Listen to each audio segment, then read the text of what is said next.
This is the first STI that we got here in the United States. It was launched at the 2003 Detroit Auto Show. This is the follow-up to the WRX, which was launched in 2002, which was a surprise hit for Subaru. This is actually the vehicle that really trumped that in all levels of performance, much more closer to what a rally car would be at that point. The STIs had been launched in the 1990s in Japan for a few of the other markets like Australia and the UK. We never got them in the United States. So what happened was a lot of fans of Subaru started taking normal Imprezas and turbocharging them. That led us to understand that there was a market for the car. Nobody expected the STI to come out, especially Mitsubishi. At that time, they had developed a new car called the Evo, development of the Lancer that they also rallied. When they brought that car out, it featured 271 horsepower and was designed to trump the WRX, and they felt even if we came out with an STI, they would beat that.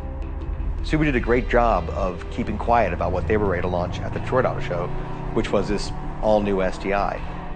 We had an all-new engine waiting in the wings, a 2.5-liter, 300 horsepower, turbocharged flat 4. This engine was literally one of the fastest cars available.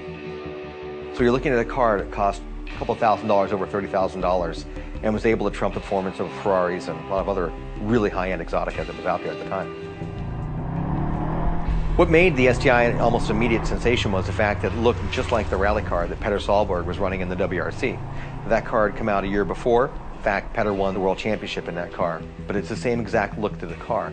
His maybe had a little bit wider fender flares and some different wheel and tire setup, but it's essentially this package.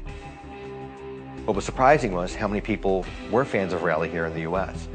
They were very tuned in, they knew what these cars were, and they knew what they were getting. It had Brembo brakes on it, BBS wheels.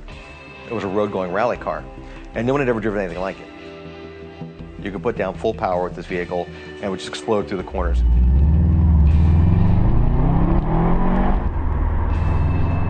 It had obviously a large wing in the back and a much larger hood scoop. That was to feed the intercooler.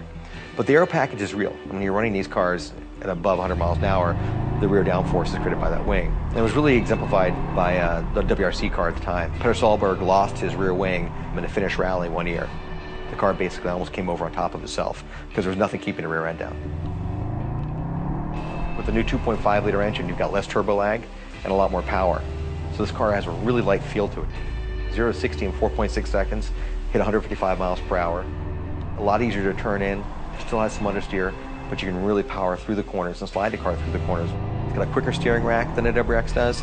The clutch, the shifter, everything is really light. Really fun car to drive. Get a chance to pick up an old 04, go for it.